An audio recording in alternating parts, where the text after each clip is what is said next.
Number 5. Phil Kessel and Tyler Bozak. Previous line mates and roommates, these former Leafs grew to be exceptionally close while playing together for over 5 seasons.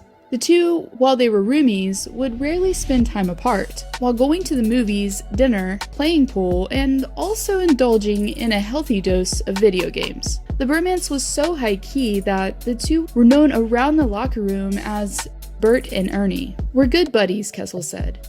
"He's probably my best friend on the team." After being the second of the two to be traded from the club, Bozak wrote a farewell letter to the city and team. In it was a detailed account of his friendship with none other than Phil the Thrill. Number 4.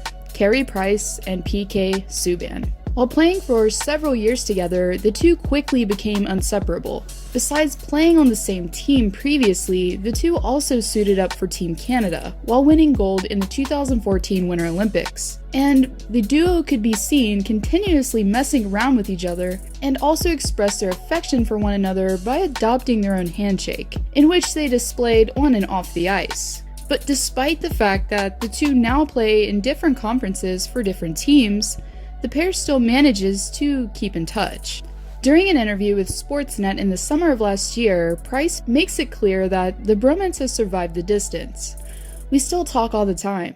I was talking to him yesterday," Price says. "We had a lot of fun together, obviously, and it showed on the ice. He's a unique character, that guy." Number 3. Marc-Andre Fleury and Sidney Crosby. Another previous goalie-skater bromance would be between these two former first-round picks. Before playing on the same team in Pittsburgh, the duo both won silver in the 2004 World Junior Championships for Team Canada. And Crosby, being the creature of habit, made it a point to sit beside Flower every time while in transit on the team jet. The two also played for Team Canada again, but this time winning gold together in the 2010 Olympic Games that were held in Vancouver. After Fleury was drafted, Sid then revisited his previous superstition while expressing how much he missed the goaltender's company. "It's been different," Crosby admitted. "Usually you're breaking down something. When you're sitting beside somebody, you're either talking about the game or an upcoming game, or just life in general. It's just a little weird the first few flights when you've got an empty chair next to you, and you're used to either listening to someone tell you about something or you're used to spilling your guts out.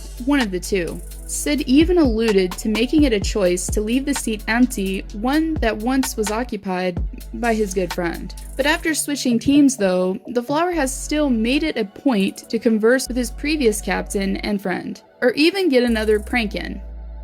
Number 2. Brendan Gallagher and Alex Galchenyuk. Formerly known affectionately around Montreal and much of the league as the Gallies, Brendan Gallagher and Alex Galchenyuk were arguably the ultimate bromance goals.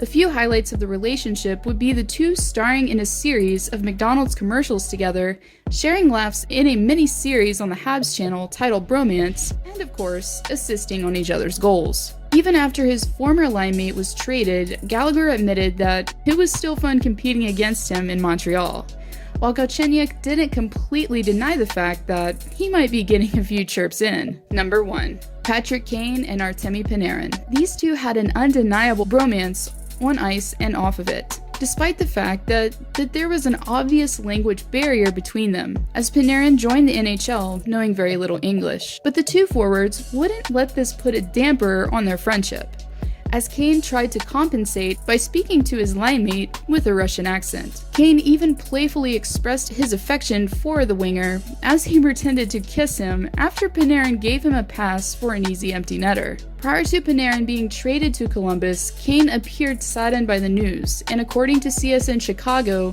sent a message along with Panarin's agent while seeing him at the NHL draft, not long after the deal, saying, "Just let Panarin know that I love him." Aww.